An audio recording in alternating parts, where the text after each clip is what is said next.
Good evening, Fantasy Endgame family. It is Monday evening, which is always good during football season because we got a little bit more action. Still one game left of week one. Should be a pretty good game. It's got the Niners going against the Jets. Maybe we'll see what Aaron Rodgers actually looks like in a Jets uniform for more than 2 minutes. We'll talk about him in a little bit. Hopefully, everybody had a good Sunday, Thursday, Friday, all the days that those games have been played. It was an interesting week. I will tell you that. Thankfully, I said this on the waiver wire video. Of course, that's out. You got to have your panic video. See, I know there's a lot of panic that's setting in for a lot of players, especially tight ends. I said it wasn't a big injury week, so that's good, right? No season enders from major players. But we did have a big one. And, Monday, the day after, we kind of find out more details. And, it's kind of a big one because not only did Puka Nacua leave the game, okay, that stings, but he is going to miss not just one, not two, but he's going to miss at least 4 games because just like that, he's an IR. Didn't see that coming. So, no. Well, if you drafted Cooper Kupp, I guess you're doing backflips right about now. Yes. You know what's funny? It's kind of like we're seeing the reverse of last year. Right, where Cooper Kupp came into the season a little banged up, and then like the Rams were like, nah, he's fine. And then, nope, not fine, goes on IR, and Puka goes off. Now we're seeing the opposite with Puka. But I will say the good news here, if there is any good news for a guy going on IR, it sounds like most likely thing is a PCL sprain, which according to the doctors or whatever out there, he should be able to return early to mid-season at the latest. So not going to be a season ender. He's going to be back. He'll be fine. But yes, if you have Cooper Kupp right now, I mean, you just hit the nuts, honestly. Like yeah. Congrats. Yeah, and it's pretty appropriate. Somebody said it. I probably saw it on Twitter. This year's Puka Nacua is going to be Cooper Kupp. Not the same thing. You still drafted, and people were drafting Cooper Kupp. Looked like too early, but it's not too early when Puka Nacua, the other number one receiver, goes out and is going to miss a month. So, look, come on. Luck is always a huge factor with injuries. Bad luck and then good luck on the other side. Now, it is worth exploring because both you and I talked up Demarcus Robinson just for this contingency, which we kind of more assumed it would be Cooper Kupp who got hurt, not Puka Nacua, but as number 3 receiver in a high volume pass offense with a good quarterback, a good offensive minded coach like Sean McVay, that if one of those two goes down, D-Rob is the one to grab. So we grabbed a lot of him in underdog drafts. But all of a sudden, you got guys like Tyler Johnson, who, swear to God, did not know was still with the Rams until yesterday. And Jordan Whittington. Is there somebody else to grab here? Is it D-Rob? Do we have to wait and see? No, it's Demarcus Robinson. Like you look at it last night, Cooper Kupp, 51 routes on 51 Matthew Stafford dropbacks, as expected. Demarcus Robinson, 47 routes, so he ran all but 4 routes. Tyler Johnson, only 33. So, yeah, Tyler Johnson, maybe if like Demarcus Robinson is already gone, but it's not like this guy is, new to the Rams this year, like just new, like, oh, nah, like this guy, he's had chances, he's had time. And I know he made that splash play last night, that big play, and that's what everybody sees. And that's what everybody, of course, likes because that's fantasy points. But I can't count on a 60+ yard catch every week from Tyler Johnson. So I think the guy you want here is Demarcus Robinson as far as the wide receivers go. And it's funny because some people will be like, oh, who's this guy? Was he like an undrafted free agent, like a late round rookie? No.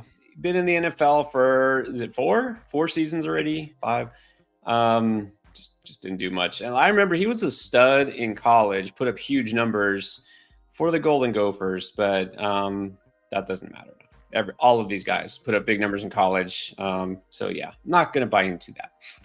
But we'll see, man. If you are, of course, missing Puka now for a month, I really hope there's not too many of you. I know there's some who maybe have Jordan Love and Puka Nacua on the same team. Maybe also, I'll take David Njoku as my tight end. You know what? It happens. It happens, right? It's part of the game. Part of the game. Like I say, fantasy football is more about attrition than anything else. But we are going to hope and I kind of hope you didn't draft Aaron Rodgers as your starting quarterback, but hopefully if you did, he doesn't, have anything like last year. We're going to look forward to a good game from him, although he does play with Niners on the road. Let's see what that Jets offense looks like just as a whole. Garrett Wilson, of course, tonight. Hopefully he goes off. So we're going to talk about a little bit about that game. We're going to, of course, here answer your questions. And you know what? You want to vent? Go ahead and vent. Just go ahead and just come out with it. Yeah, you're down bad after 1 week. Just remember, it's only 1 week. We still got 16 left. It's not over. It's definitely, the world is not over. Your fantasy team is not dead in the water if you win 0-1. All right. But if you want to vent, you can go and do that, and we can commiserate here. You want to take some victory laps after 1 week, go for it. Do it. This is the time to do it. If your player went off, because you might not get that chance again. You never know. Exactly. You never know. Take that lap while you can. You have, more importantly, start sit questions for tonight. Maybe you're between two guys. Maybe you're just not sure what to do. Who knows? Whatever the case is, let us know. We'll try to answer those. Of course, we will do super chats first, as always. That's what that's for. So if you want to absolutely make sure you get your question answered before kickoff, we'll be here basically until the game starts. You can do that too. But speaking of that game tonight, I do have to let you know, as always, there's another promotion here for Underdog. It's called More Money Mondays.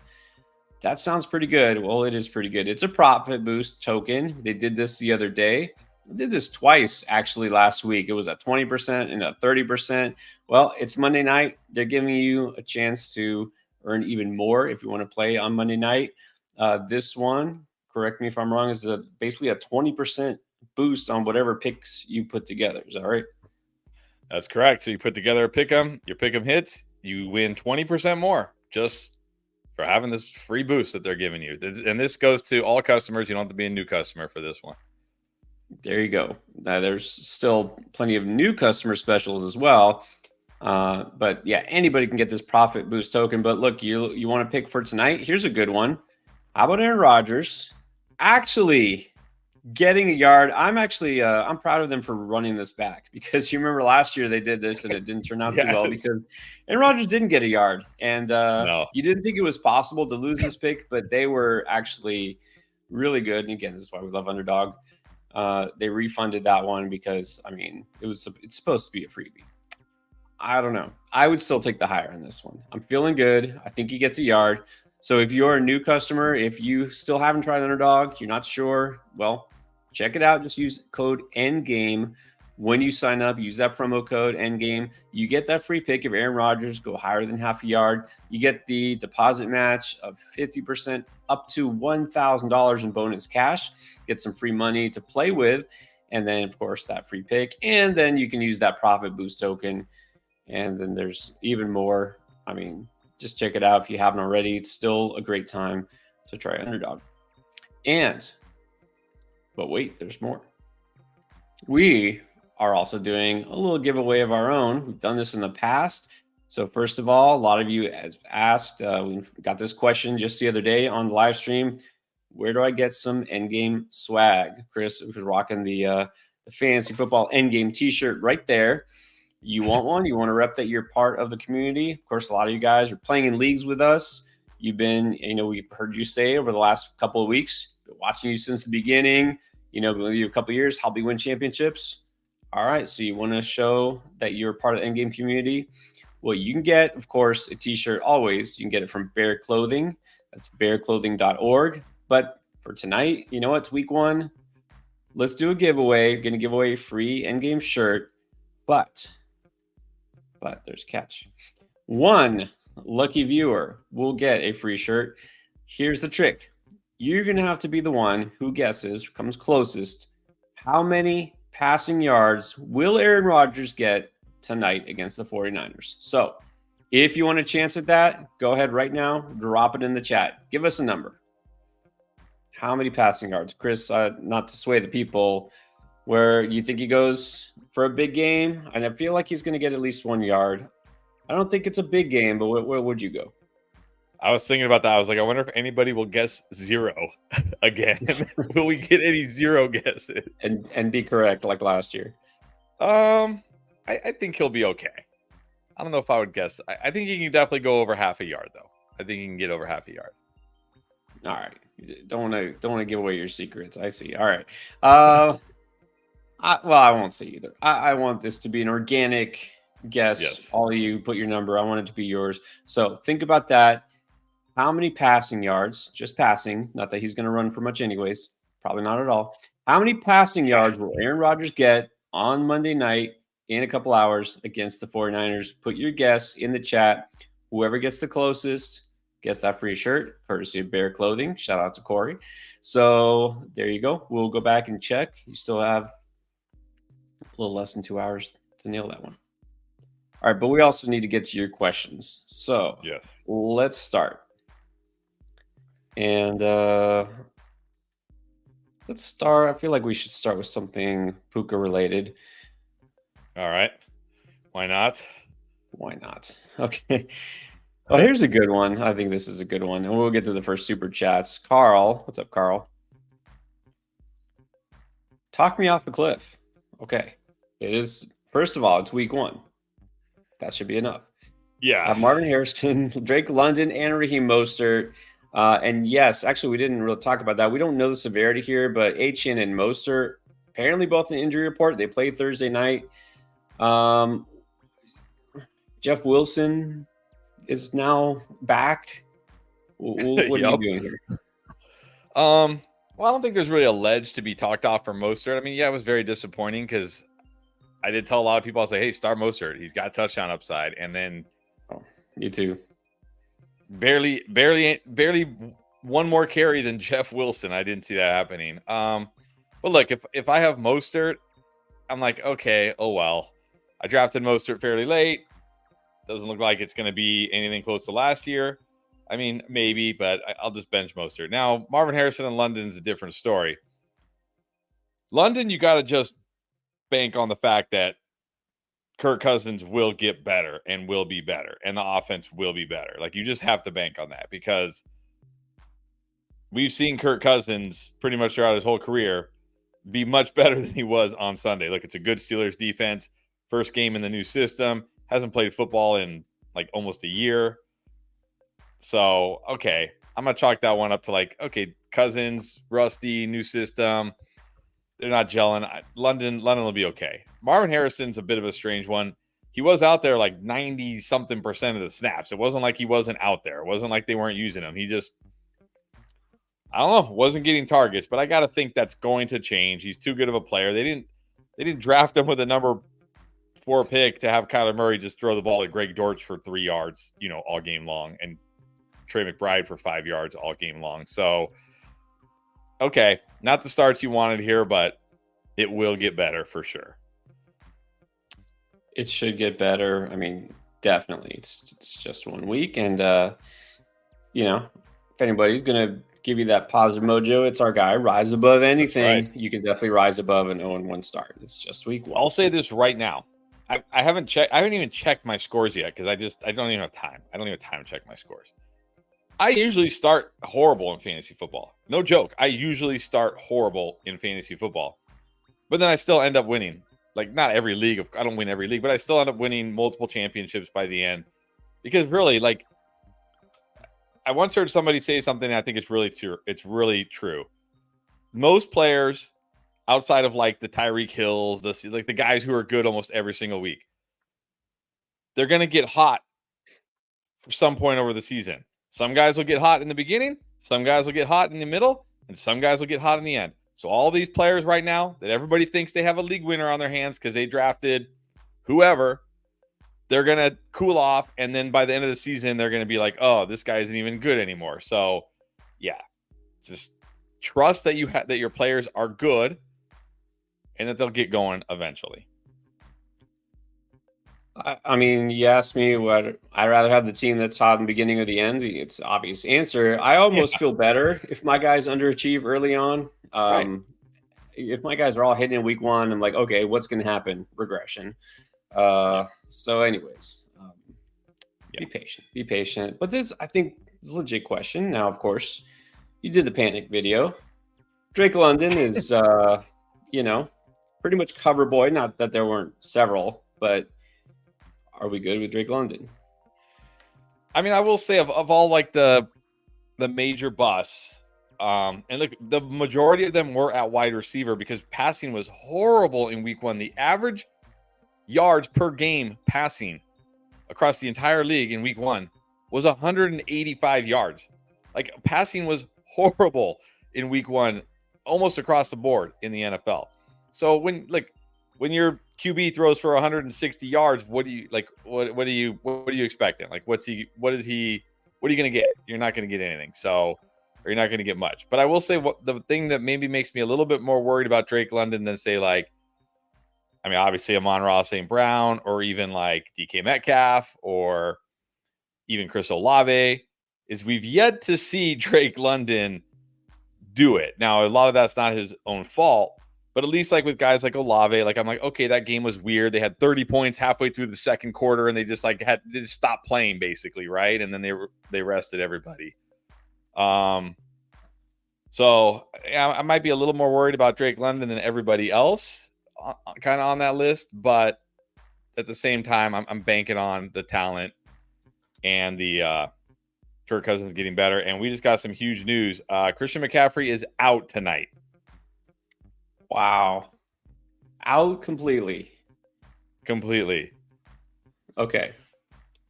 Well, this is why we do this, because if you had Christian McCaffrey, which you should have, look, if don't kick yourself if you had CMC in your starting lineup, because you absolutely should have. There probably was not a running back with more upside that you had sitting on your bench.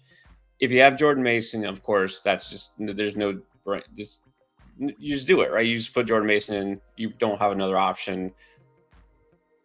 What other option do you have tonight? Because you don't have Brees Hall, most likely. There's no running back on the Jets that's worth putting in there. Is it Jordan Mason for sure? Is there somebody else who's even worth considering? I think it's got to be Jordan Mason. Elijah Mitchell is out. Isaac Arendo is their kick returner, punt returner guy. I don't even know who else. It's got to be Jordan Mason. Wow, that is brutal to find out. But look, before kickoff. Yeah, right before kickoff. So look at the first round of fantasy drafts so far. CMC already out. CeeDee Lamb was just okay.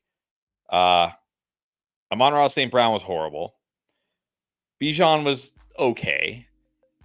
We'll see about Brees Hall. Justin Jefferson was good. I would say he was good. AJ Brown was great. Okay, so there you go. So there's one. We got one. Tyreek Hill was great. Okay, so there's two. We got two. AJ Brown, Tyreek Hill.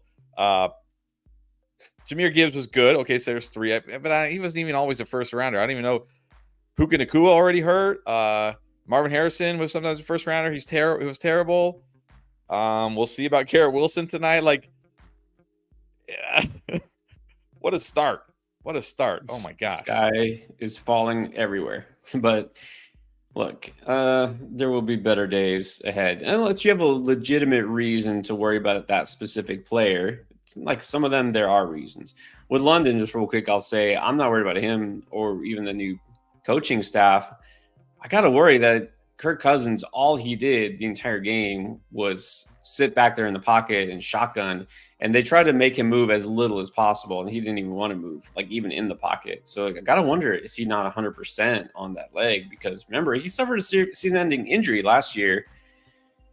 So I wonder if he's just not right.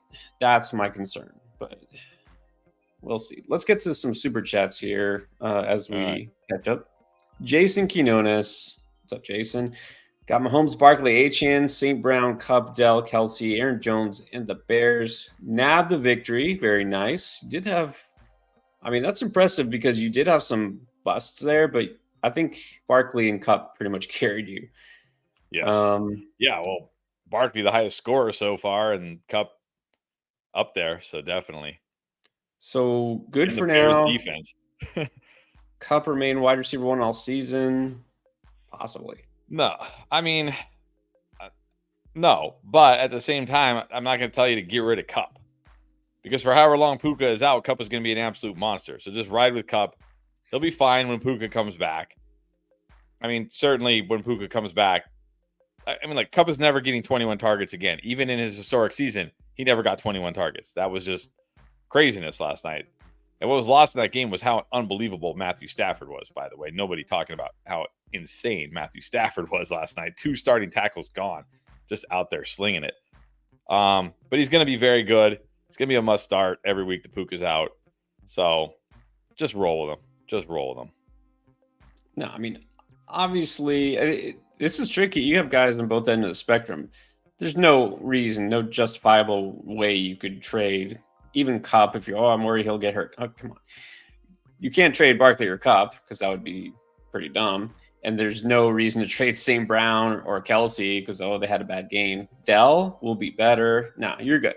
You have a good team. So just like you won. Don't mess with it. Antoine apparently did not win. Lost 3 out of 4. Ready to quit, but not really. He won't. Don't quit. Next week you'll win 3 out of. Well, here's what probably happened next week. You'll win 3 out of 4 in the league you won in this week, where you feel like great about that team will look terrible. Yes, that's exactly right. See, and look, everyone, Tyler, you posted this. I'm sure you're good with me putting it up here. Is you could be 1-7. So there you go. We says 12-teamer. Had Njoku and Caleb, how much would you spend to get Likely? Now, Njoku, you will have to replace because they're saying high ankle sprain. He's going to miss multiple weeks. And we also know with high ankle sprains, even when they come back, they're usually not effective right away. So this is unfortunately going to be you're gonna have them. You're not even going to really have them for probably like 6 weeks realistically, but. I don't know. I'm still like $10 out of $100 budget max for Isaiah Likely. I don't want to. Again, it's still just look at the tight ends this week. I mean, Sam Laporta terrible, Travis Kelce terrible, Trey McBride mediocre, I guess. Dalton Kincaid terrible, Mark Andrews terrible. Who else was drafted? Okay, Kyle Pitts, of course. Was good. All the other tight ends were terrible. So Kyle Pitts is good. Evan Ingram terrible. David Njoku hurt. Jake Ferguson hurt. Like, why is tight end even still a position, people? Why like whatever. Just grab a tight end. Colby Parkinson. I would just grab Colby Parkinson for free, honestly, and not spend any dollars on Likely. If it was me. Parkinson's looking like a very good option now that Puka is out. So, and he did get a couple of receptions already. Yeah, exactly. I mean, if you want Likely, that's fine. $10 max, but you could probably grab Parkinson for nothing. It's a 12-teamer. I doubt he's rostered. Now for QB, Mayfield, of course, if you watch the waiver wire video, that's my top option. To me, out of that group, I would say if Fields is starting, I would go Fields. You agree with that? I don't know. Who did the Steelers play this week? Broncos. I mean, okay, it's not a bad matchup, and Broncos. He could run for a touchdown, which is always nice. But I mean, yeah, I'm probably not starting those other guys, I guess. So because Seattle, I think, is a tough matchup this week, right? Seattle's got Patriots. I mean, it's not tough, but it's not great. I don't know. I guess Fields, but I mean, look, we don't know about Russ. Russ was a game time decision. He was out there before the game trying to play. We don't know if he's going to play. So, right, got to be sure he's going to be the starter.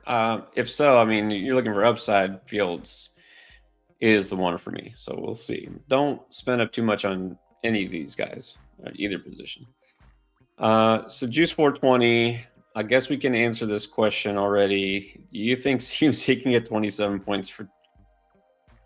Sadly, no. But look, if Jordan Mason is on your waiver wire and you could put CMC in IR, or you just have somebody at the end of your bench who was terrible, like maybe you stashed somebody and they were terrible, go get Jordan Mason right now. Maybe he can get you 27.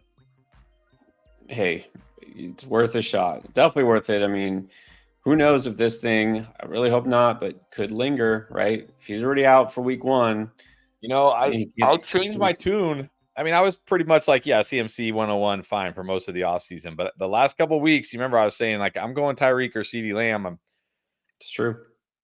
calf Um, Achilles. I did not like that. I didn't like hearing that. I was like, and look, I'm not victory lapping here. I'm not okay. I'm not gonna victory lap. Oh, I was right. Like, it's week one. Like, relax. Relax. You're not right about anything yet. Except right. like what happened in week one. You're right about that. He could still come back next week and be 100% and be great the rest of the season, and it'll still be fine. So True. All right. Now let's answer this for Juice. What about Greg Dortch? okay, this is a guy that we actually we didn't talk about him necessarily on like our videos because like Greg Dortch was not a sleeper that you needed to draft in like your 10, 12 team leagues, obviously. But if you watch a lot of our best ball streams, we were saying that Greg Dortch is one of our favorite kind of last round picks, around 17, around 18 picks in best ball.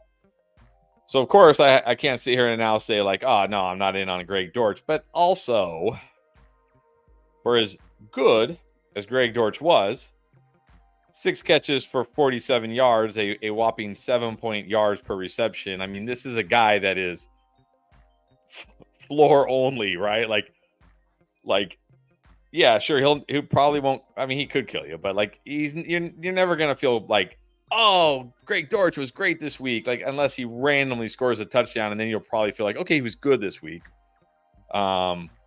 So like, yeah, sure, you can pick up Greg Dortch, but I feel like there's more exciting guys to pick up than Greg Dortch. And you've got to figure they'll actually throw it to Marvin Harrison at some point. So, I mean, Yes. I don't know. It was really weird how that game, just the whole thing worked out. So I can't say he's not worth a pickup either, but probably not your top option. I didn't mention him as a top waiver wire priority. So, Gabriel lost Puka, lost Higgins, was already thin. Although if that was your number 2 receiver, you must have a good number 1 receiver. Right. Okay, needs Ayuk to score less than 18. Well, you could definitely pull that out. Okay, but needing a wide receiver here, Wandale, D-Rob. Did you just go D-Rob to replace Puka? Yeah, give me the guy that's in the Rams offense, not the guy that's in the like again, Wandale is gonna kind of be like a slightly better Greg Dortch. But unless he scores or rips off a long run after the catch, what's the upside here? Really, I mean, like, is there anybody still? I don't even think the Giants still believe in Daniel Jones anymore. Like, I don't even think his own team believes in him. Malik Neighbors one game, it already sounds like he doesn't believe in Daniel Jones. Like, is there anybody who still believes in Daniel Jones out there? Like, I don't really Why would want they? to. Yeah, I don't really want to like. It's the third quarter, and Daniel Jones has, he's 5 for 25 for 30 yards and 2 interceptions, and I'm like, why did I start a Giant? And I know that they play the Commanders this week, which is going to be very, very, very tempting, but I don't know, man. This is going to be the great, like, okay, which side gives the Daniel Jones and that horrible Giants offense, or the Washington Commanders and that horrible defense? Which side is able to impose their lack of will on the other? Their lack of will. That's funny. It's like the movable object and the Yeah. resistible force, something like that. I don't know. Yeah. Yeah. Just go Robinson. Like, I'm okay, obviously picking up Wandale, but I definitely would prefer Demarcus Robinson right now. And then this follow up here, Brandon EB, is Tyler Johnson worth picking up if D-Rob is already rostered? I mean, sure. Why not? Pick him up. If you got a bench, I mean, don't drop somebody that has potential just to get Tyler Johnson. But if you, like, again, if you stash somebody and they were terrible this week, you stash them like, oh, let's see what they do. And they did nothing and they are barely involved in the offense. Go ahead, pick up Tyler Johnson, see what happens. Worst case, if he's terrible, you just drop him next week. Yeah, I mean, again, it depends who else is out there. He's not going to be my top choice, but If nothing else is really appealing, it's worth a shot. Who knows? Um, talk about like that Commanders Giants. Sounds like this was this matchup of the people. Had Burrow, Kincaid, and Cooper, but yet won because his opponent had more busts than him. So sometimes Hey, it's who's the least worst. yep, exactly. Sometimes it's who's less worse. Just have to be better than your opponent. You were 1.16 points better. That's all that matters. Got the W. All right, Surge lost Jake Ferguson. That's another one. I mean, good news, it's not ACL, and he's week to week. But then again, they said Puka's week to week, and then he got put on IR. Jake Ferguson out at least a week, if not more. Muth? I mean, he's fine. He's 4 catches, 27 yards. I mean, he'll get you something, right? He probably won't get you a 0. So that's good. But again, I'd probably prefer somebody like Colby Parkinson with Puka Nacua out. I mean, he had a pretty nice game last night. What did he have? He had Colby Parkinson last night. And he was another guy I was kind of drafting very late in best ball. Okay, 4 for 47. I mean, yeah, I don't know. I get. I mean, Muth is fine. Like, close your eyes, throw a dart, whatever tight end it lands on, start him. Hope for the best. Yeah. At this point, I mean, even the stud tight ends are worthless. No, again, it will change, but he's fine. Solid, I guess. As solid as a tight end could be from the waiver wire. Okay, so it could be worse. Sorry, we're commiserating here. Daniel Fernandez had just traded Waddle and Stevenson for Puka to add to his receiver room of Olave in London. That doesn't feel too good. No, it doesn't feel too good, especially after what Waddle and Stevenson did this week. But there will be better days. Alexis Aguilar. Hello, Alexis. My league are the type of idiots to stash 2 quarterbacks. So you got Love. Only hope is Caleb. Okay, so that means I'm assuming your other choices are like Gardner Minshew, Daniel Jones, etc. Do you trust Caleb Williams next week? We also should remind everyone that Roma Dunze is having an MRI. Keenan Allen limped off the field. So what do you do here? Just trust Caleb? Or make hard to trust. And they did just say Roma Dunze week to week. So he's probably out this week. I mean, it's hard to trust Caleb after that game. 93 yards? 93? I don't think I can roll with Caleb this week, honestly. I mean, I'm looking at the schedule here, like, okay, who's got a decent matchup that I can't do Daniel Jones. Is Justin Herbert out there? He gets the Panthers at least. Well, if everyone's stashing 2 quarterbacks, I'm almost positive Herbert, Cousins, those types are gone. Maybe Justin Fields is your savior. Who knows? Yeah, maybe Fields. Is he still out there? What about? I don't know. Maybe somebody will drop Cousins or something like that, and you can take a chance on him. Yeah, actually, you never know. Maybe somebody Juice saying Sam Darnold, and I was gonna recommend him, but then he plays the 49ers this week. I don't know if I want to start Sam Darnold against the 49ers. Well, and then so she's asking, do I make a move for a QB? I'm also, I think she might be meaning, do I trade for a quarterback? Is it too early for that? Or you just wait for Love? Yeah, because again, like we're hearing Love 3 to 6 weeks, but everything sounds like he's more closer to 3 weeks than 6 weeks. They haven't put him on IR, which is a good sign, which means, okay, they're probably expecting a 3-week absence, hopefully, because if they're expecting longer, they'd probably just put him on IR, like what we just saw with Puka. So if he's only out 3 weeks, let's say you go out and trade, like so Steve suggested Burrow, if you're into that, a good buy low or whatever, you go trade for this quarterback, and then in 3 weeks you get Love back. okay, so you had this 3-week rental. I mean, if you can get a quarterback for like dirt cheap for somebody just on your bench, okay, fine. But don't I would not trade a starter for a 3-week rental at quarterback, which is usually what people who stash 2 QBs want. They're like, oh, Yeah. you want Dak Prescott? Well, I want, like Chris Godwin, or something like that. It's like, nah, get out of here, dude. Get out of here. No, Love will be back. My thing too is Caleb Williams, of course, didn't do anything week 1. It's his first game ever in the NFL.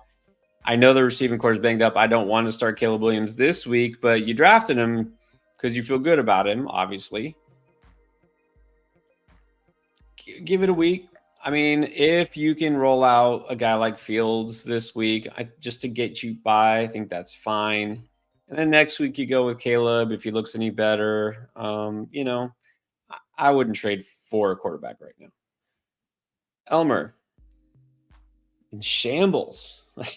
Have Javonte as RB2, Higgins at the flex. Are these guys good enough? You got Bucky Irving, probably Jordan Mason, Jason Mason, or Mostert, Brian, and Kirk. Yeah, I mean, look, I still believe in Kirk. Remember last year, 1 catch in the first game, and then he was fine. But look, Brian Thomas Jr. looked good too, so you should feel pretty good about him. Yeah. I know you can't start Jordan Mason now, probably, because you probably already started. You probably want room for him. But if CMC's out again next week, Jordan Mason is going to be a very strong start, especially against the Vikings. That's going to be a very strong start for Jordan Mason. And look, Bucky Irving looked good. I think he's at least flex worthy if you need him. So yeah, I think you can get by. And let's hope Higgins is back. Well, even if he continues to miss time, which he very well could miss next week, Kirk should be totally fine. I think you're good at receiver. I mean, look, if CMC is out next week, you're loving having Jordan Mason, right? You're fine. So I think you'll be okay. You're not in shambles just yet. I do need to put this up again. You posted it in the chat. It's all fair game. So Emmanuel thinks he messed up. I'm going to have to agree. Traded away Devontae Smith and Chris Godwin for Khalil Shakir and Xavier Worthy.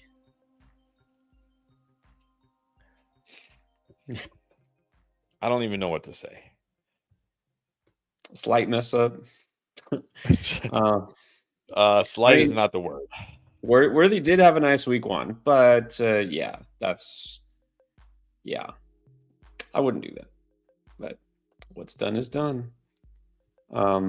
Is it a dynasty? Even though that doesn't help. Okay, no. That's still not good. All right, so get the guesses here. Man, Billy, super low, going with 76 yards for Aaron Rodgers. Man, all right, we'll see. Hey, the way this week is gone, why not? We've had some terrible passing performances this week so far. Right, and then we have Interflux going 388. Okay, we'll see. All right. Let's get to the next actual question here. And yes, if you just joined us, by the way, why are the bunch of random numbers in the chat? Giveaway, doing a shirt giveaway. If you want a fancy shirt like that says Fantasy Football Endgame, courtesy of Bear Clothing, which, by the way, you can get one even if you don't win. Just go to bearclothing.org and check out all the merch they got. We got a page, but there's plenty more besides that. Some of the best workout gear you can get. But just drop it in the chat. Take your guess. How many passing yards does Aaron Rodgers get tonight, Monday Night Football? Let us know. Whoever's closest gets that free swag, merch, whatever they call it nowadays. All right. The Jedi himself, Anakin Skywalker, wants us to talk about Amon-Ra being a bum yesterday. Now, pretty sure you talked about all the bums on the Panic video. So if you haven't but not him, because he's a Sunday night game, so I didn't get to talk about him. All right, but so if I had put Amon-Ra St. Brown on the Panic video, I might have gone like negative panic level, like -10 on the panic level. Like my level of panic on Amon-Ra St. Brown is less than 0. Like really, okay, like We're looking at a guy who's been nothing but great every year of his career, almost every game of his career. And then he has a bad game, and it's like, oh, nah. No panic at all here. None. Zero. None. It is way too early to panic, really, about any of these guys again, unless there's an actual reason. Is there a reason to worry about him specifically other than he just didn't have a big game?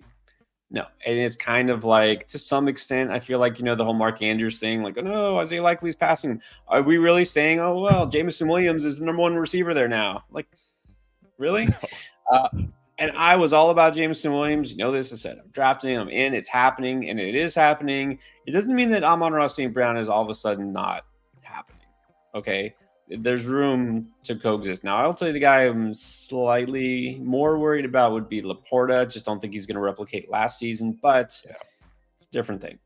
Don't worry about it. Yeah, and again, I'll go back to what I said earlier about how some guys, of course, we expect Amon-Ra St. Brown to be awesome every week. So when he's not, we freak out, right? Right. But no, everybody has down games. Last year in week 14 against Chicago, Amon-Ra St. Brown had 5 fantasy points. But because it was week 14, whatever I just said, it was week 14, and it wasn't like the fantasy playoffs, or it wasn't like, he'd already been awesome all year long. It's like, oh, okay, it's just a bad game. Because this one was week 1. It's like, oh my God, that's it. He's done. Yeah. Season's over. Cancel it. Okay. Yeah, look, he was a bum yesterday. He probably won't be a bum again. Probably not the rest. He probably won't be a bum the rest of the season. Right. X Franklin put CMC in the flex just in case and was able to replace him with Debo. Now, I mean, if you just happen to have Debo as a flex option, that's nice. Most people don't. Yeah. Right. Most people don't. And most people probably aren't in a position where they're starting multiple running backs, so they can't put CMC in the flex. But that was smart that you did do that, though, because you always should put your latest starting player in the flex if you can. Obviously, if you're only going to start 2 running backs, you got to start them both in the running back position. But if you have that luxury, you should. So smart you do that. There you go. That's very much an end game move. You guys have heard this before. Don't lock in your flex on like Thursday or last week, Friday night. Save that. Right. This is just in case. And here you go. Just in case came true. So unfortunately, Run CMC will not be happening tonight. But Julio is in the house. What's up, Julio? Are we dropping the bus? I know Juice is. He already told me. He's like, I'm done with Gus. Will you drop Gus for Dobbins or Bucky Irving? I mean, I want to pick those guys up if possible, but I also don't want to drop Gus. I know Gus was terrible, and I know by the rule of week 1, Gus being terrible means Gus will forever be terrible, and Dobbins being good means Dobbins will forever be good, because that is the rule of week 1, and it's a rule. You can't do anything about a rule. It's a rule. Locked in. But like, what if this week Gus has 100 yards and 2 touchdowns and J.K. Dobbins has 20 yards? Because look, J.K. Dobbins, not going to take anything away from J.K. Dobbins. He was way better than I would have thought yesterday. But if you saw him running, you can't look at J.K. Dobbins and say, he's back. Like, that guy was running on 1.5 legs, basically, right? You can even see by the way he's running. It's just like, okay, this guy is nowhere near healthy now. Again, kind of like Breece Hall last year. Remember week 1, Breece Hall ripped off those 2 long runs. You could tell he wasn't close to healthy. And then what happened after that? He was mostly terrible. And then at the end of the season, he got good again. So it's not like a lock that Dobbins is like back. Remember, he's coming off an Achilles and an ACL, and he didn't look close to 100% yesterday. So Bucky might be the one I want the most, though. Because I think we're going to see an interesting backfield split pretty soon. I think we're going to see Bucky be the lead back, with Rachaad White being like the pass catching back at some point here really soon. So yeah, I want to pick up those guys, but I don't know if I want to drop. I'm not ready to drop Gus just yet. I mean, it would be both nice and aggravating at the same time to have both Chargers running backs because then you're not sure who to start or like what's going to go on there. Um, I will say this that Gus Edwards still got more carries than J.K. Dobbins. J.K. Dobbins ripped off big runs, and Gus didn't get more than 2 yards ever. I mean, he just ran straight into the pile every time. They just stuffed him constantly. Like he didn't even pretend to do anything. I mean, that's his game, right? He just runs up the middle. But usually he's able to do something, and he just did nothing. I'm not giving up on him after 1 week because this team still ran the ball more than they passed it. And that's going to continue. That's going to continue. I mean, I understand wanting Dobbins over Gus because same backfield, he was better. So, I mean, you could do that. It's really close there between all three of those guys. So maybe just don't worry about the headache and just go Bucky. Now, I'm not dropping Deontay. I do want to pick up JMO, but I can't drop Deontay after 1 week. No, I will say my panic level is much higher on Deontay than it is on Amon-Ra St. Brown because Panthers didn't look any better than last year. And if this is if this is what we're going to get from the Panthers, it's not going to happen for Deontay Johnson. It's just not. I mean, but it's still week 1. New offense with Dave Canales. I'm not full-fledged out on Deontay Johnson yet. Yeah, definitely want to pick up. I mean, I want to pick up Jameson Williams more than Dobbins or Bucky Irving, honestly. But I'm not dropping Deontay for him. I mean, well, if you're solid at running back, because none of these guys should be starters for you, maybe drop Gus to pick up Jameson Williams. You could just do that. What about this? A really interesting question. Do you drop Corum, who was invisible in week 1, to pick up Bucky, who did something, or Benson? I mean, Benson hardly involved. I mean, look, Benson could still come on as the season goes on, but he was like, it was pretty much the James Conner show there in Arizona. Again, I'm gonna lean Bucky here. I really think, and especially listening to Todd Bowles talk after the game, the way he talked about Bucky Irving and how this run game hasn't had that. Mm-hmm. I really do think, I mean, maybe even as soon as this week, we see Bucky Irving get more carries than Rachaad White. So, yep. Yeah, you can. I mean, Corum, we said, was just a handcuff anyways. He still is just a handcuff. But, I mean, he's a handcuff that's not even playing. So, yeah, give me Bucky. Yeah, I'm not just flat out dropping Corum after 1 week, but to pick up Bucky, I think it's worth it because he already has a role and it's just going to increase. We don't want to buy too much into coach speak, and it really depends who and what the situation is, but they've been talking up Bucky Irving all preseason so much and in very specific ways. And there's those little, like, you wouldn't know unless you really read into it. You can catch it. Those little subtle digs at Rachaad White, like, oh, he just cuts and goes. Like, he brings a type of element we've been missing from this run game. Like, he's very decisive. It's like, if you were Rachaad White and you weren't paying attention, then you should have seen this coming. But, yeah, I think you can pick up Bucky. So, by the way, that was Anthony Garcia. Just make sure we know that was that question. Good question. This is not a question, but sorry. I got to put up Ryan Dix because I appreciate the avatar. Let's go Canes. Chris KD, what's up? Welcome back. All is well. Full PPR, 10 team, 2 running back, 2 receiver, 2 flex. Any improvements here? We got Kyler, Gibbs, Walker, Moss, Javonte, AJ Brown, Harrison, Watson, Tank, Brian Thomas, McConkey, Kittle at tight end. It's a 10-teamer. I mean, you're set at running back with Gibbs and Walker. You should be feeling good. I still think Kyler will be better than he was yesterday. Moss, Javonte, I mean, we'll see with Javonte. Jaleel McLaughlin, 5 catches for 1 yard. Why? 5 catches, 1 yard. Why is this guy catching passes? AJ Brown, I mean, Harrison's got to get better. Watson's certainly going to take a hit for the next year. I'm probably not going to be starting Watson the next few weeks. I don't care if it's Tannehill, Willis. I don't really care who it is. Dell is the guy Dell is the guy I'm really actually high on. He's probably going to be the cover boy for buy low this week because when you look, okay, it's people are going to be like, oh, Stephon Diggs, 2 touchdowns. Mm-hmm.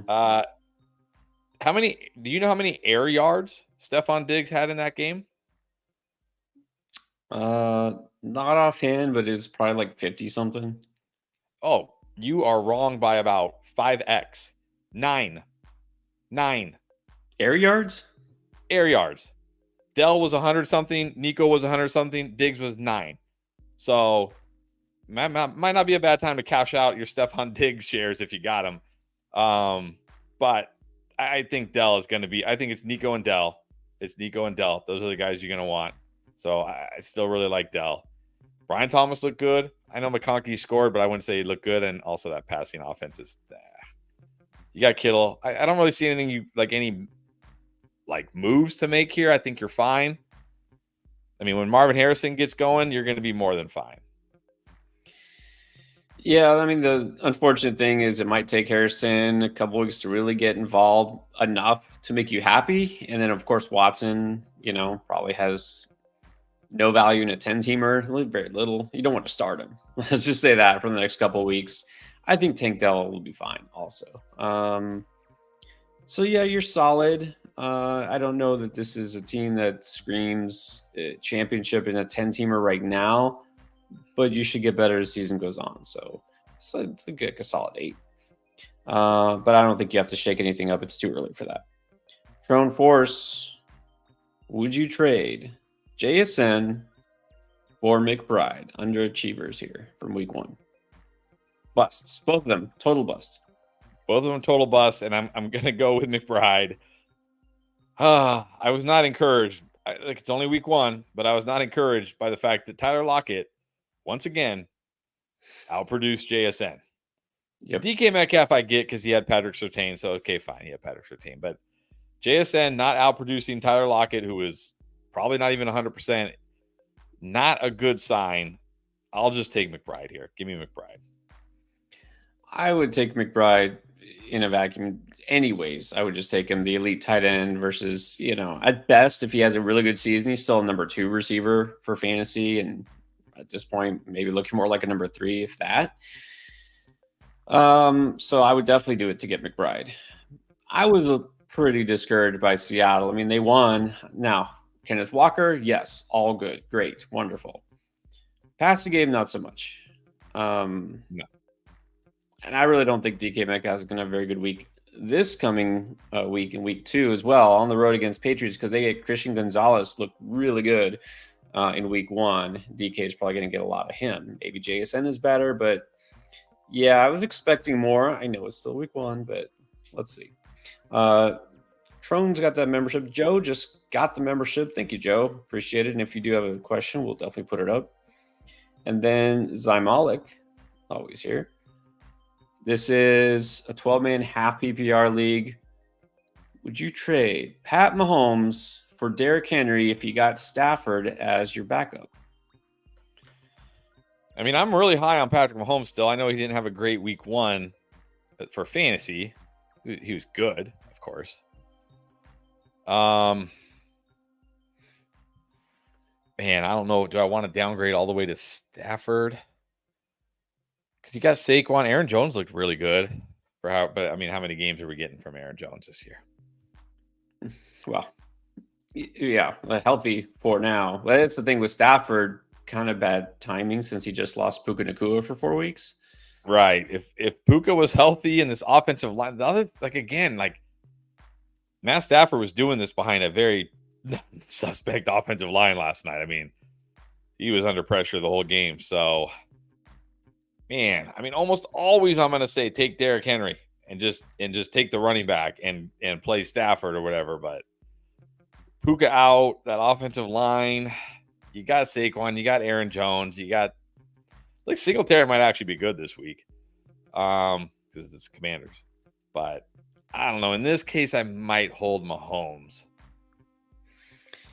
Yeah, it's tough to have full confidence in Stafford right now. I will say depending on your league format, like if you do this, which I would love to buy low on Derrick Henry right now, I just think it's good to do. But like, do you have to just roll with Stafford? Is there someone else on a waiver wire that you could mix and match with? Could you stream quarterback effectively? Like, could you pick up a Baker Mayfield, that kind of type of player who I'd probably prefer more than Stafford just in general anyways? Or is that it, right? Like it's either Stafford or Gardner Minshew, So Right. if that's the case, and it's like, okay, no, it's Stafford rest of the season, probably don't do this. NTY 10-team PPR has Love and Ferguson. So yes, I would get like a Baker or question mark. Yeah, so a tight end like a Colby Parkinson, we talked about him, or Pat Freiermuth. So I guess we just want some validation on this. If you're losing Love, is Baker I haven't been saying he's my top choice. Is he your top choice if available, or is there another quarterback you like better? Well, I mean, it depends who's available, but I think Baker's got to be one of the top, if not the top choices of guys available. He's got a good schedule coming up, so you should be able to roll with him every game that Love is out. So he would definitely be my number one. And again, I mean, Parkinson, Freiermuth, I might go with, I assume that's Colby Parkinson. I don't know who Corby is. I'm going to assume Colby Parkinson. I'd rather have the tight end in the Rams offense than the tight end in the Steelers offense. So, yeah. Yeah, there you go. Timing wise, exactly. It might be good to get that Rams tight end in here. So, and then streaming, he wants to know for defense. We go Chargers, Giants, or Colts. The Giants do get Washington and Jaden Daniels, wasn't very effective as a passer. He did run in a couple touchdowns, but that was really kind of garbage time technically. The Colts, let me see. Colts next week get on the road against Malik Willis, or do you go Chargers, who get? I think it's either Chargers. They get the Panthers. It's either Chargers or Colts. The thing about the Giants against the Commanders, like the thing about Jaden Daniels is, like they're not asked, like they're not. It's like, yeah, he'll take some sacks, but he might not turn the ball over because they're basically saying like, hey, snap the ball, look at your first read. If he's not open, run. That's literally. So he's not gonna he's not gonna snap the ball and like be like going through his progressions and feeling the pocket collapsing around him and just chuck it up into triple coverage and get an INT. So yeah, they probably won't score a ton of points and you might get some sacks, but I don't really feel like they have the ceiling. I think for me, it's either the Colts against whoever's starting for the Packers or the Chargers. I think they're both great options, honestly. Yeah, I'm not high enough on anything Giants to go with Giants because, like you said, the opponent looks good, but the opponent's good for all of these teams, which is why you're considering them. I think the best real-life defense is the Colts, and I like their matchup the best. So that's what I would go with. Chargers would be the second choice if you don't get them. And then probably go Colby, and if you can get Baker, it's a 10-teamer. You should be able to get him. That's my first choice. What about this? Talked about JSN here. Never had it so good. Would you drop JSN for Tank Bigsby? Oh, man. This is surprisingly closer than I thought it would be on Monday night, week 1.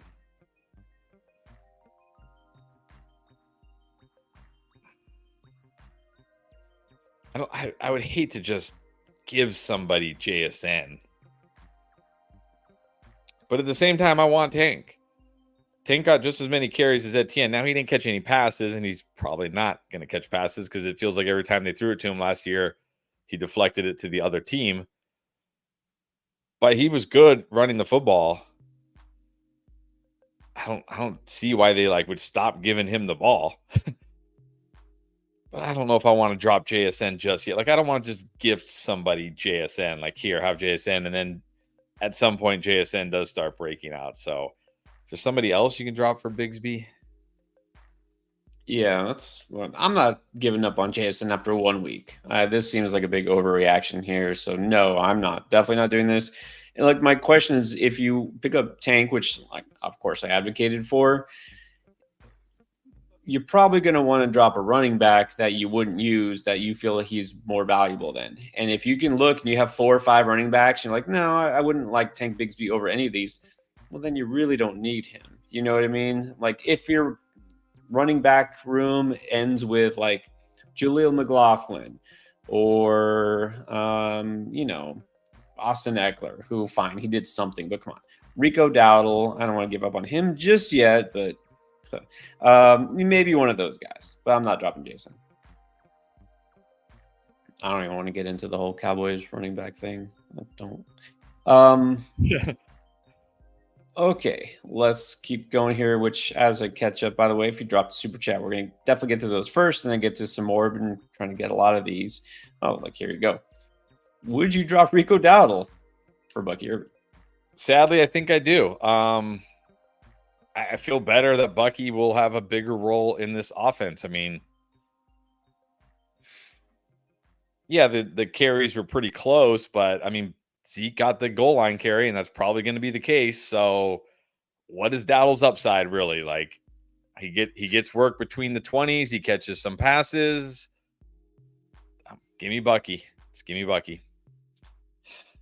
Maybe we're just in denial. Is that what it was? We just didn't want to believe that they would actually roll into the season with Zeke as their main running back.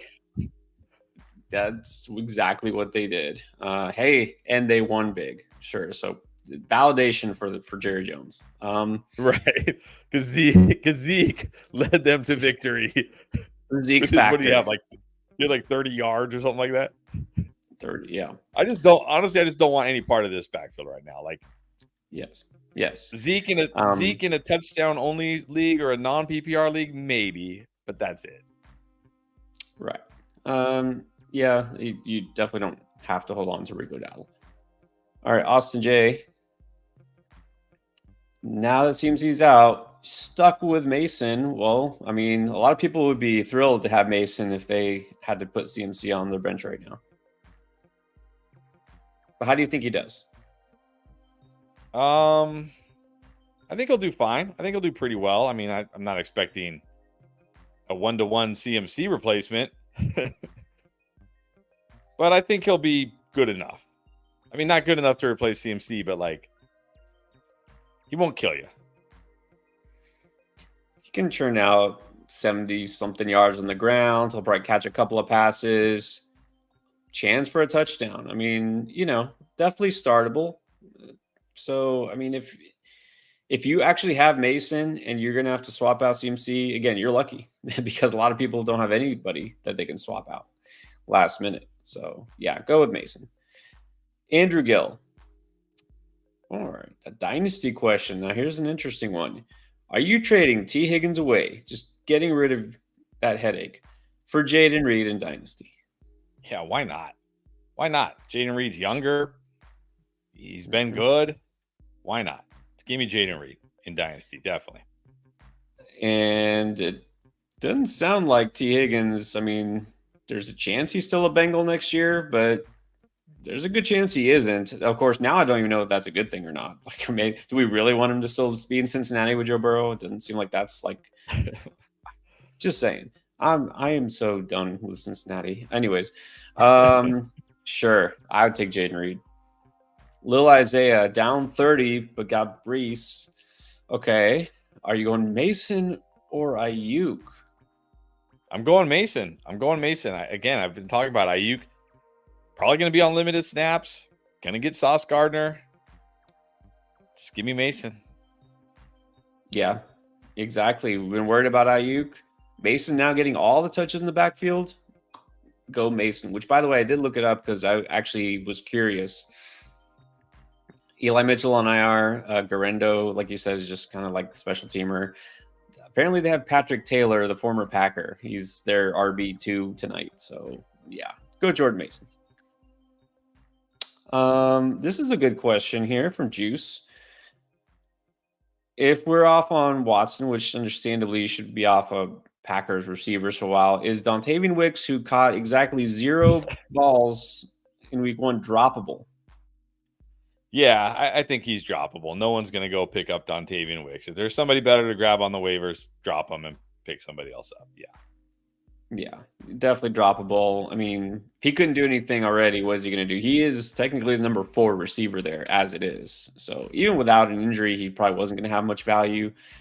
Yeah, you can definitely drop him. What about Carl? Wants to know Corum for Bigsby. If you're the Kyron owner, though, do you keep that handcuff?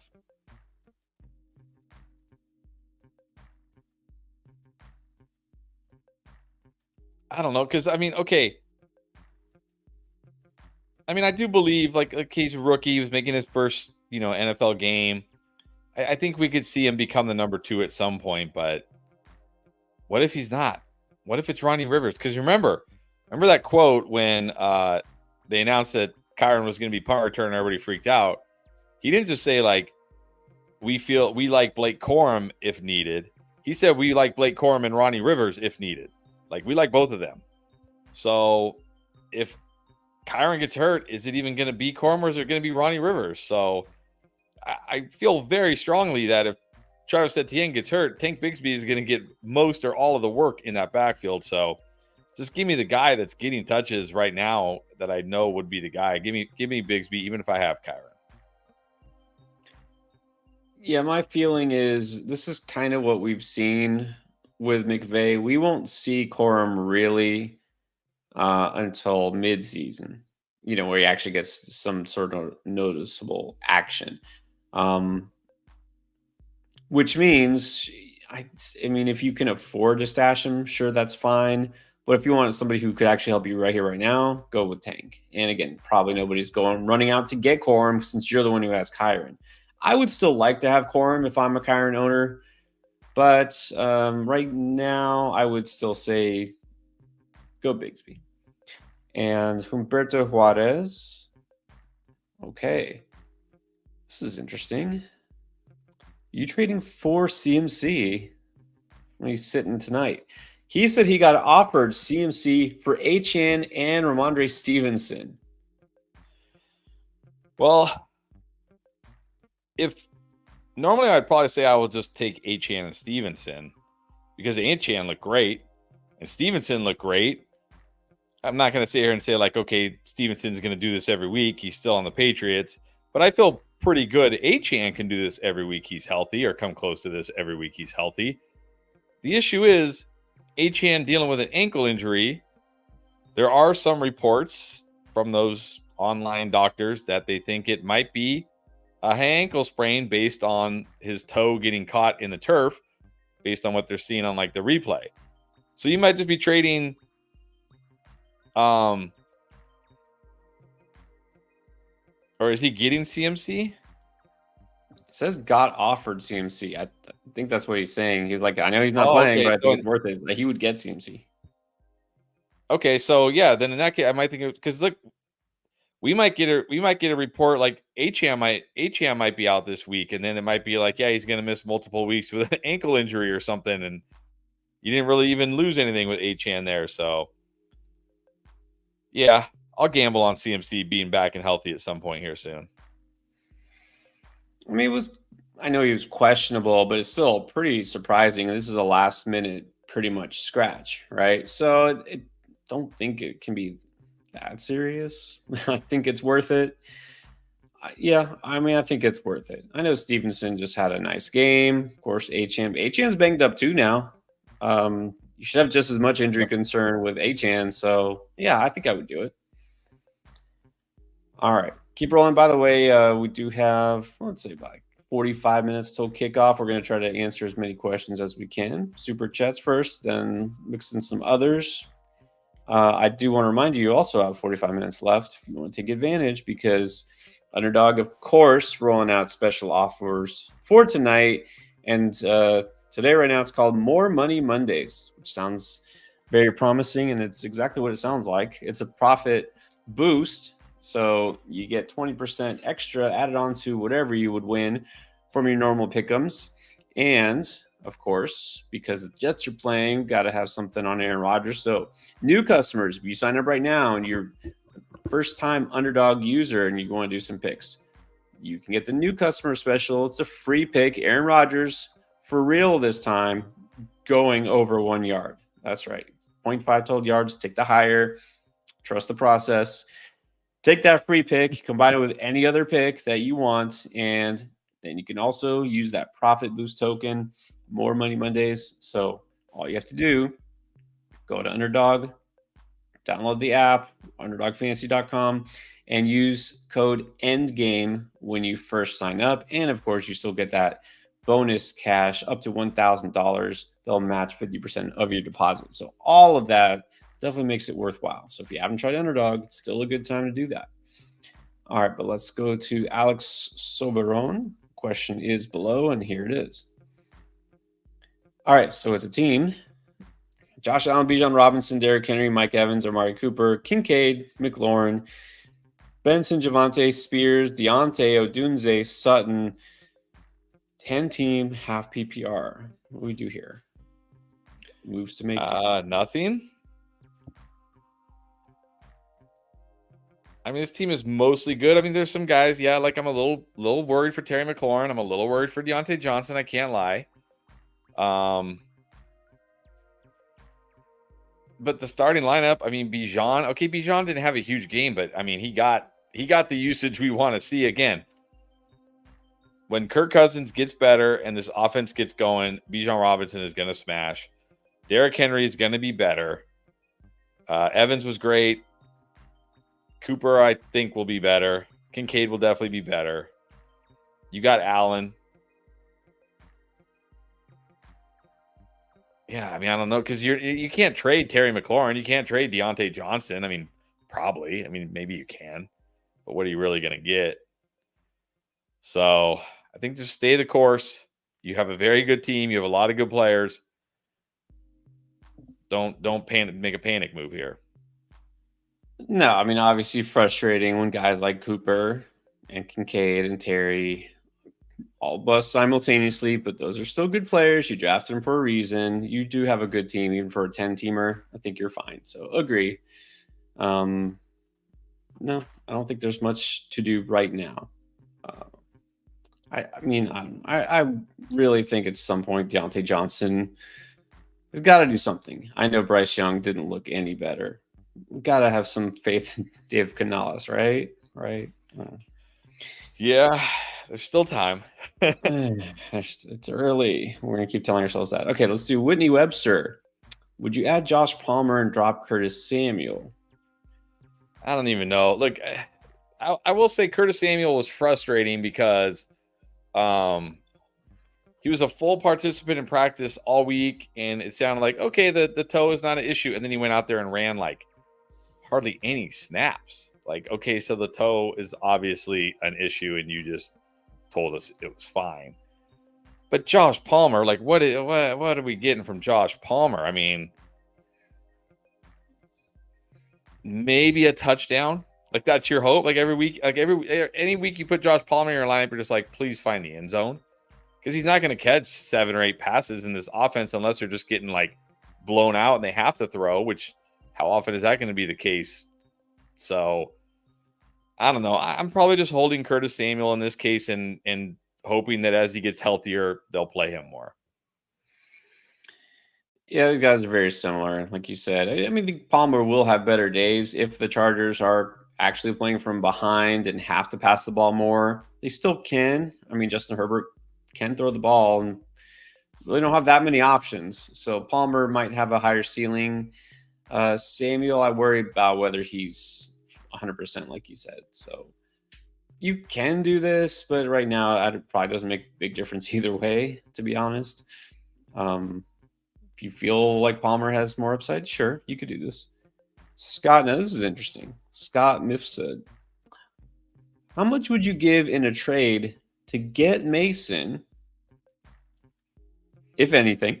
Have CMC. You got guys like Reed, Odunze, Dowdle, Najee, Cup, Neighbors, Nico, Rice, Average, McBride, Braylon Allen. I mean, look, if the other guy is Brees Hall, I'd give him Braylon Allen. I'll be like, I'll give you your handcuff for my handcuff. Sure. I'd give up Dowdle for him, but that's probably it. I mean, I'm not giving up Reed. I'm not giving up Odunze, even though he's hurt. He'll be back pretty soon. I'm not giving up Najee, who looked really good. I'm certainly not giving up any of those wide receivers or tight end or quarterback. Like, what if CMC plays next week? Like you traded Jaden Reed for a handcuff, or you traded Najee for a handcuff just in case CMC gets hurt again. Like, yeah, don't let somebody fleece you, especially right now. Right now, people are the sharks are in the water, right? The blood's in the water. The sharks are out. Like, okay, ooh, where's that team that needs Jordan Mason? Where's that CMC team? Let's go offer him Jordan Mason. Yep. Yep. That's trading out of desperation is never a good idea. You're like, oh, well, if I get him and he does whatever tonight, I win. Like, it's one game. It's one game. Don't give up a player who will help you the rest of the season. Rico Dowdle, sure. Rico Dowdle, Braylon Allen. That's it. This is interesting. XPC is wondering, is it normal that my league would not allow me to trade for Mason because it doesn't process till tomorrow? I think that's pretty normal. Yeah, it's pretty normal. It's pretty frustrating, but it's also pretty normal. So unless your league decides, like, because I'm guessing you traded for Mason because you have CMC and you need to start a running back tonight, and there aren't any other running backs you can start because somebody else has Breece Hall. Yep. So unless your league wants to make an exception and say, okay, let him have Mason now, but yeah, it's probably not going to process till next week. Don't count on your league mates doing you a big favor to get you a win. So probably not. And that's not abnormal. All right, Jeff. Talking about trading out of desperation, you know that every Jordan Love owner is getting multiple trade offers for a backup quarterback on one roster to get a player on their roster. So this, though, is a little different. Would you trade Henry to get Lamar if you have Love? No, because again, you're trading a potentially high-end running back. Okay, sure, you're getting a great QB, no doubt about it. But then what are you going to do when Love comes back? You're just going to have Love. I mean, you're going to have Love on the bench, right? You're basically rolling with Lamar rest of the season, and Love's just going to sit on your bench. Again, it sounds like Love is closer to the 3-week timeline than the 6-week timeline. In 3-4 weeks from now, you could have Love and Derrick Henry instead of Lamar and Love. So I'm not doing this. Like, I'll trade like a bench. Is there somebody on my bench? Like, if I have like a JSN on my bench, or maybe I'm really deep at wide receiver and like Deontay is my wide receiver 5 or 6, and somebody wants to gamble on him or something like that, I might do something like that for Lamar. But I'm not potentially trading my RB1 away for Lamar, and then 3 weeks from now, Love is back, and I'm like, oh, I could have had Henry still. Right. Like, again, he's not out for the season. If you were, maybe that would be different. But Love will come back. I want to keep Derrick Henry. I mean, I didn't call him a league winner all off season and then decide I'll just trade him for a quarterback. So if it's me, I'm keeping Henry. Yeah, trust me, he'll be fine. Gotta agree. Arthur Swanson. Yes, of course, everyone's freaked out. Wait till week 4. That makes a lot of sense. Now, that doesn't mean you shouldn't or couldn't trade right now, though, right? Right. And I get that. I generally don't like try to make trades early in the season unless it's for players that like Tank Dell. Tank Dell would be a guy I'd be trying to go out and get. This is a guy we know has tons of upside. He got great usage in week 1. It just didn't happen for him. Like, a guy I feel like I can get fairly cheap. But yeah, I wouldn't be like, oh my gosh, like, Joe Mixon, 159 yards, 30 carries. He's the RB1 rest of the season. Let me go, like, sell the farm for Joe Mixon, or Ramondre Stevenson, a guy I like. I'm not going to go, sell the farm for him. So, yeah, I get it waiting until week 4 when we have more information and we feel better about our evaluations. Right. Again, only trade right now, I would say, and I think it's okay to be that guy who makes an offer to the Jordan Love owner, to the freaked out CMC owner. I mean, there's nothing wrong with it. I mean, look, if somebody's not able to make their own decisions and, make a fair trade, and, I don't think it's taking advantage of them. It's like you made them an offer, they accept, that's their choice, right? You're all adults playing fair. So, I mean, look, you might feel bad if you're playing with a guy who's like a first-year player, right? Never played fantasy before. Okay, that's different. But if it's a competitive league, this should all be fair and, love and war. So I'm okay making trade offers, but I'm not going to trade out of a position of desperation, only a position of strength. I don't mean I'm 1-0 versus 0-1. That doesn't matter. Meaning my roster is good, right? Don't trade just because you're freaked out about your team. All right, Tron Force. It's a 12-team PPR after week 1. What do you think of this team? Okay. JD, Tyreek, Cup, Barkley, Monty, and Njoku, JSN, Lockett, Mostert, Komet, Jacoby Myers, Jalen Wright, and Braylon Allen. This is a very mixed bag. Yeah, I mean, and this is a team that definitely needs to get Likely or Parkinson or somebody at tight end because you cannot roll with Cole Kmet. That is for sure. I mean, you got Tyreek Cup now. That right there is great. Barkley, Monty. I mean, I know you look and say like, "Oh, Monty was good," but man, I mean, thank the fantasy football gods if you started Monty yesterday because I bet you going into overtime, you were not feeling good that you had David Montgomery in your lineup, and then they won the coin toss and basically just ran the ball down the Rams' throats and he scored and won the game. But prior to that, he was doing nothing. And Gibbs is the guy here, and it's only going to get worse, I think. But I mean, really, this team, other than that and tight end, this team is pretty good. I mean, Tyreek and Cup can carry you, and Tyreek, Cup, and Barkley can carry you every week. So, yeah, definitely get a tight end off waiver wire though. I mean, you're loving having Cup now. Cup, Tyreek alone could carry you. Of course, Barkley looking great. Jay Daniels gonna be a roller coaster. So just be prepared for the roller coaster there. Look, you lost Njoku, dropped Komet. He's not going to be anything worth having. So you just obviously need a tight end, but otherwise, got a lot of upside here. Let's do Austin J with another. Wants to know: would you trade Olave for Harrison? I don't think so. I think I'm still going with Olave. I will say, like, I know Marvin Harrison was drafted earlier, and I don't want to go too crazy into I don't want to overreact to week 1. It was the Panthers. But I talked about how the Saints are going to run a lot more pre-snap motion, and they ran the most pre-snap motion of any team in week 1. So I still am buying into this offense probably more than I should with Derek Carr. I think I trust Olave slightly more than Marvin Harrison right now. I'm going to go with Olave. Yeah, Olave, another one of those guys. I mean, just get it. Total bust. Just drop him, right? Horrible week 1. They scored 40 points. He didn't do anything. Just drop him. But don't drop him. Both these guys will get better. I would just say I'm holding to my preseason valuation. I'd slightly prefer Marvin Harrison because I think he will be the number 1 receiver, get a lot of targets and a better offense. But this is pretty close. It's pretty close.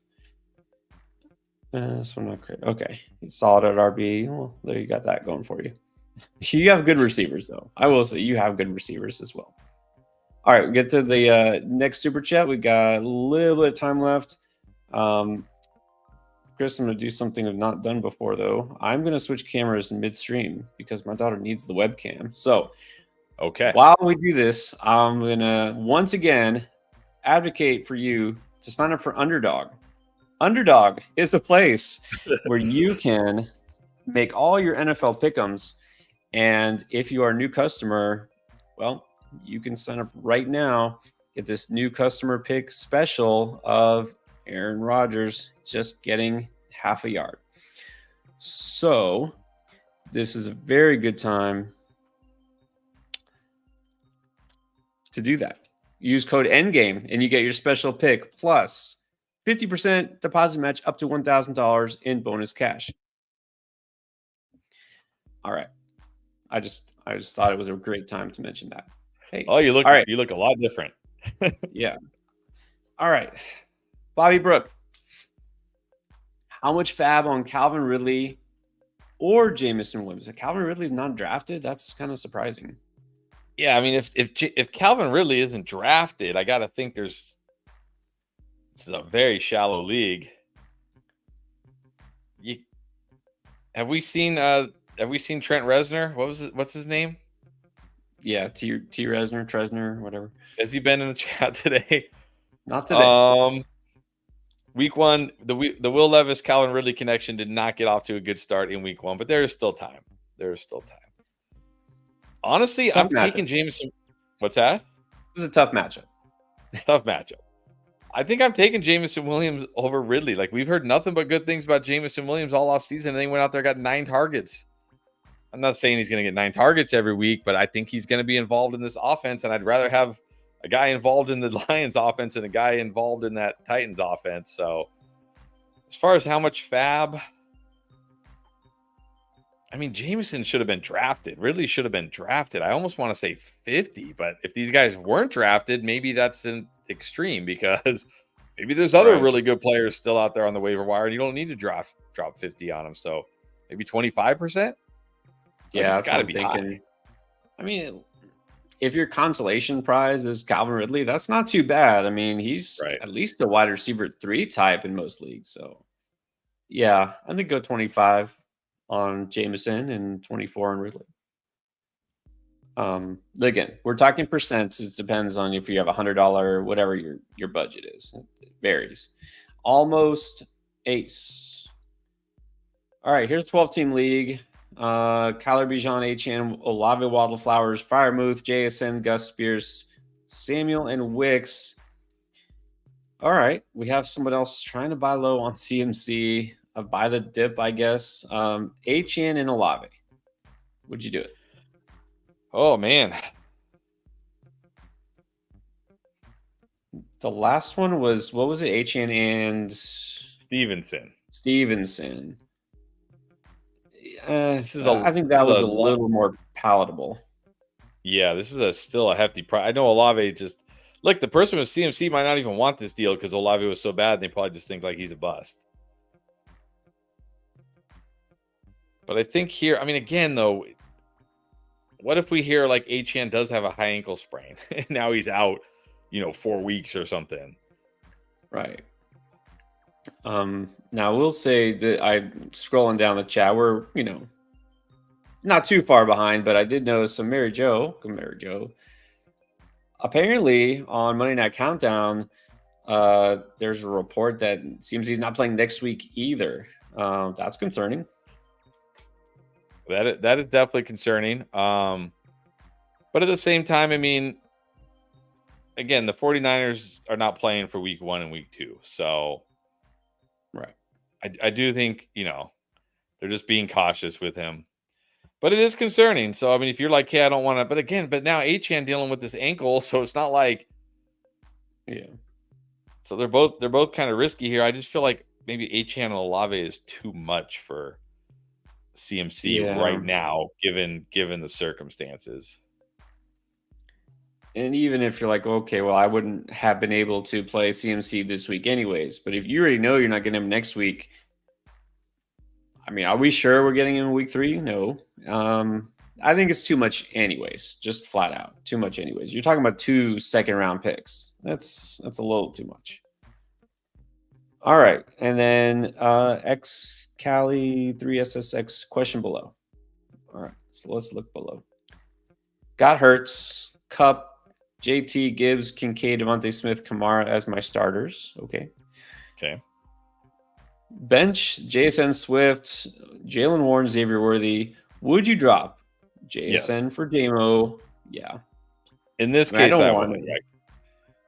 I mean, I don't want to drop JSN, but I would rather have James Williams. Warren for Dobbins or Bucky. I mean, I would probably drop Warren for Dobbins or Bucky because I wasn't in on Warren. Yeah, I would do it. I mean, he got less carry. I know he's coming off an injury, so maybe that's it. Or maybe it's just Arthur Smith. He got less carries than Cordero Patterson in this game. Yeah, I'd rather have Dobbins or Bucky. Yep, I would do both of those. Again, I hate to drop Jason, but I will do it for Williams. I'm definitely dropping Warren for either of those guys, whichever one you feel best about. Maybe Dobbins does have the most upside. Maybe we're, not optimistic enough. We'll see. Maybe. Maybe. I mean, he just has to stay healthy. That's it. Just has to stay healthy. All right. And let's see. So Allen, let me see. Where was it? Just pass it. Alan Wendling. There you go. Got the membership again. Thank you, Alan. Thank you. All the way from Brazil, by the way. Nice. How do I trade away? You're not asking, do I? It's like, how do I get rid of Keenan Allen and Tony Pollard? I don't think it should be that hard. Tony Pollard had a nice game. Keenan Allen still has a lot of name value. Now, Keenan Allen did limp off the field towards the end, but I haven't heard anything like if he's fine, what it was. I haven't heard a thing, so I don't really know what's going on with that. Maybe we'll have to wait for it till Wednesday when they start practicing. But I feel like this shouldn't be hard to trade those guys away right now. Pollard, yeah. Not only did Pollard have a pretty good game, but it was not, as they said publicly, it was not a 50-50 split. It wasn't even close to a 50-50 split. It was like all Pollard. Yep. So Pollard actually it's a very good time if you want to, for whatever reason, sell high in Pollard. And yeah, I know, Chris, you're obviously on board with trading away Keenan because you were not on board with drafting Keenan. So, but I will say he had 11 targets yesterday. I mean, it didn't result in anything, but I mean, maybe you just want to hold these guys, honestly. Holding Keenan. Well, the fact that Odunze is week to week, that could bode well for Keenan Allen if he's healthy. But that's the weird thing. I looked it up, and Keenan Allen injury said undisclosed. We don't know. It was pretty obvious it was something with the foot ankle because he was limping right after that end zone target that got sailed over his head. But I'm fine with trading Keenan Allen. There's no magic trick. The magic trick is to find somebody who likes Pollard, maybe wanted to draft Pollard and is in on Pollard. Same thing. Find a partner that matches. Obviously, somebody who has got what you want and maybe needs a running back. Somebody who has CMC and wants another running back. Who knows? ATG. No worries. It happens. As the Andrews owner, would you pick up Likely for the rare tight end handcuff? I might, because first of all, you prevent anybody else in your league getting Likely, which is good. But also, if Andrews goes down, Likely probably will be a league-winning tight end this year. So why not? If you got the room, why not? Yeah, why not? Because this could be a situation, it doesn't happen much, but it sometimes happens where there's two tight ends who have fantasy value in the same team. It looks like this could be it. Not saying Likely is going to be an every week starter or league winner, but yeah, why not? All right. And then Robert Mitchell is back. Hello, Robert. Interesting. Got offered a trade. Zach Moss for Zamir White, Purdy for Herbert. Is this like one trade together or are these separate trades? That's what I'm wondering. Yeah, I'm guessing. I don't know. I'll just say I think I still prefer Zamir White over Zach Moss. And I definitely prefer Purdy over Herbert. I mean, are people back in on Herbert after yesterday? Did I miss something? Did Herbert do something yesterday? Did I miss this? He did not. He definitely I thought he did nothing. I thought he did nothing. Like, why are we getting some? Is it because they play the Panthers this week? So people are like, oh, you can stream Justin Herbert. Like, I guess it's the Panthers, so I guess. But yeah, I'm gonna go Zamir and Purdy. I'm not sure if that answers your question. I hope so. Yeah, easily for me. Like, so we've been out on Herbert all draft season. This offense is going to run the ball a lot. What you saw in week one, get used to it. This is what it's going to be. Purdy, definitely over Herbert. I'm not out on Zeus. I know Alexander Madison was there, but I'm still in on Zeus. So, and look, Zach Moss scored a touchdown. That Bengals offense did not look good, and Chase Brown is still there. So, all right, Michael Masterson. Yeah. Would you trade Tyler Lockett and Jerome Ford for T. Higgins and Malik Neighbors? I mean, I think you kind of have to. You got to hope. I mean, Jerome Ford was good for fantasy, but it really was like garbage time, right? He had a garbage time touchdown. That Browns offense, man. Yeah, just gamble on Higgins coming back and Neighbors. I mean, Neighbors wasn't bad. Neighbors wasn't bad. I think Neighbors at least has a decent floor with Daniel Jones. He might not have a huge ceiling, but he's got a decent floor. So yeah, give me Higgins and Neighbors. Yeah, I even said over and over again, I'm so done with T. Higgins, and I did not draft Malik Neighbors, but I would do this anyways because I'm definitely gonna take a chance on those two guys. So if you can do that, yeah, good on you. Again, it's not about who did what in week one. Week one's over. Well, almost over. It's not over yet, but week one's pretty much over. Who's gonna help you down the stretch? That's what you need to think about. All right then. Wolfman is needing some help. All right, Wolfman. We could do start sit. It's not too Week early. 2 start sit. All right. Kyler, Amon-Ra. We haven't even filmed the videos yet. Kyler, Amon-Ra, London Pickens, Lad, Deontay, Rashad White, Javonte, Chase Brown, Wicks, Kincaid. Plus I have Puka, Chubb, CMC backup. Okay. And Jalen Wright. So your CMC's backup, meaning Jordan Mason. So I'll say at running back, if CMC doesn't play, I'm going Jordan Mason and Rashad White. If Achane doesn't play and CMC, oh man. Okay, if Achane doesn't play and CMC plays, I'll go Rashad White and Jalen Wright. If Achane plays and CMC plays, I guess I'm going Rashad White and Javonte Williams. So there's your running back. 2 wide receivers are going to be Amon-Ra and London. 2 flex are going to be Pickens. Who do the Panthers play this week? The Chargers. They got to be better against the Chargers, right? I don't really. Lad McConkey. I don't know. It's between Lad and Deontay as the other flex. Yeah, because you go 1, 2. Yeah, you're only starting 2 receivers. You obviously still starting Amon-Ra, London, Pickens, Deontay. I mean, I'm not going to give up on Deontay yet. I'd flex Deontay.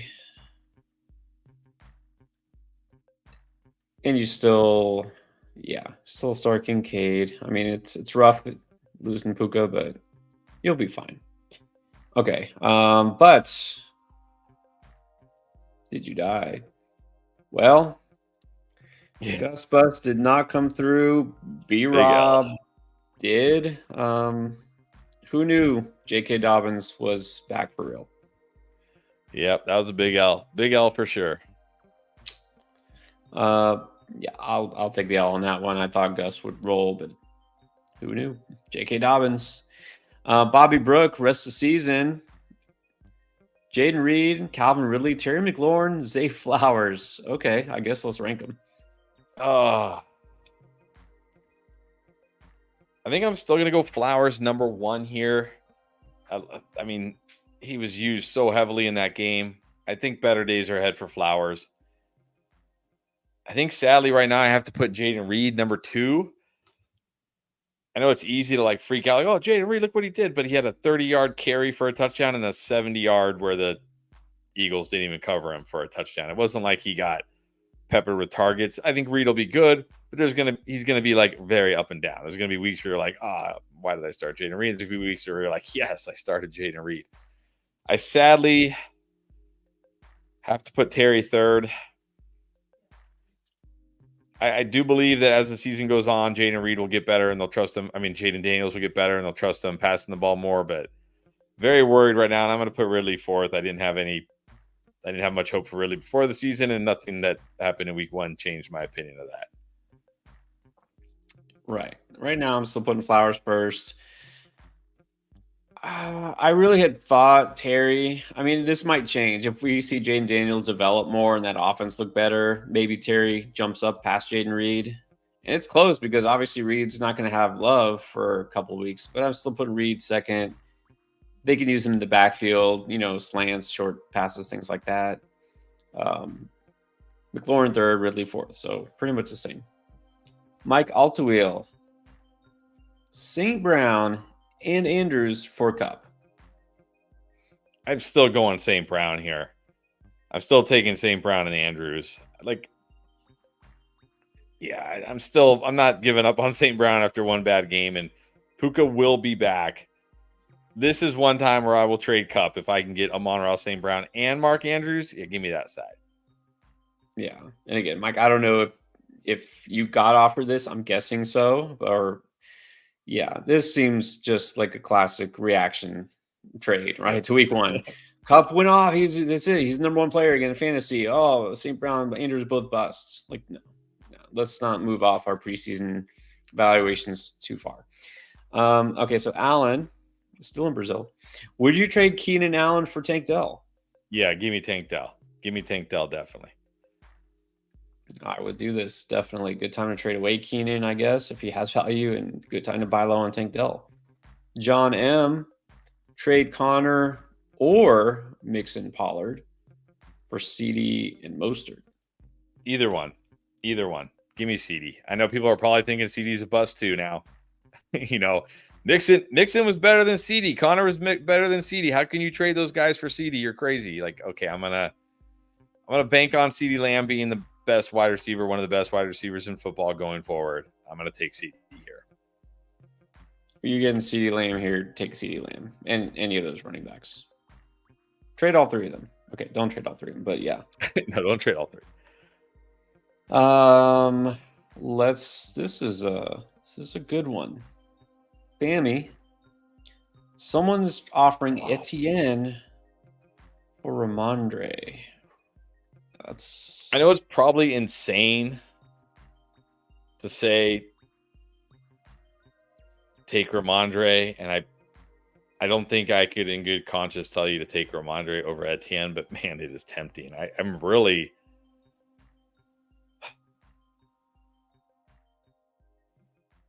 if Tank is going to get 50% of the carries, what is Etienne really going to get you? But at the same time, maybe he won't. Maybe that was just this week, right? Maybe next week it's all Etienne, and then you're like, oh, why did I trade away Etienne? So I don't think in good conscience I could tell you to trade Etienne for Ramondre yet.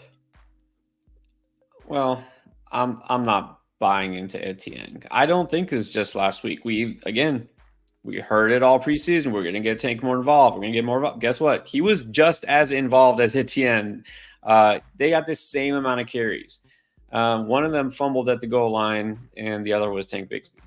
Okay, now Etienne did score a touchdown, but yeah, I wouldn't want to trade for Etienne right now. I'd be too nervous. Ramondre is fine. Swagger Jones. All right. Drop Najee to pick up J.K. Dobbins. No, Najee looked good, and I was saying a lot this offseason. I said, look, I think Najee fits this Arthur Smith run scheme much better than Jaylen Warren. Najee looked good yesterday. He looked good. I think I'm just sticking with Najee Harris. Yeah, Najee's not the type of player you need to drop. So if you can find a way to pick up J.K. Dobbins, sure, but no, not for Najee. All right, looks like we're about to hit kickoff. So let's give, final word here. Stinger, a.k.a. Logan, is up. What is up? 19 points from Garrett Wilson. Can he do it? Can he pull it off? He can, yes. Good luck. Right. Good luck. There you go. That's all I'll say. And then we got a last couple of guesses here, which, by the way, if you want to know what it is, last chance. Aaron Rodgers, how many passing yards does he get right now tonight? Closest, whoever hits it right on the head, because we got a lot of guesses, get a free endgame shirt courtesy of Bear Clothing, bearclothing.org. We get all the best workout gear. So check that out. Put your guesses right here in the chat, and we'll check them after tonight, and we'll get back to you. So also, still a good time to check out Underdog. If you haven't already, go for it. Use code ENDGAME. Get that new customer special. You have about, I don't know. Actually, you have no time for the new customer special. They've already started. Aaron Rodgers, 0 yards on the first. 0 yards on the first drive for those of you who guessed so far. But you can still get the next new customer special, which will come out tomorrow. So check out Underdog anyways. Endgame. Man, we got some Mr. Cross-Examiner going with 355 passing yards. You're a Rodgers fan or more optimistic than I am? Well, let's see. All right, guys. Thanks for joining us. Check out all the videos coming out already. Panic video is out early this morning. Waiver wire video. And, of course, Start Sit going to be rolling out throughout the week. So check it all out. Hit subscribe. If you haven't already, for some reason, notifications, turn them on. And we'll see you on the next one.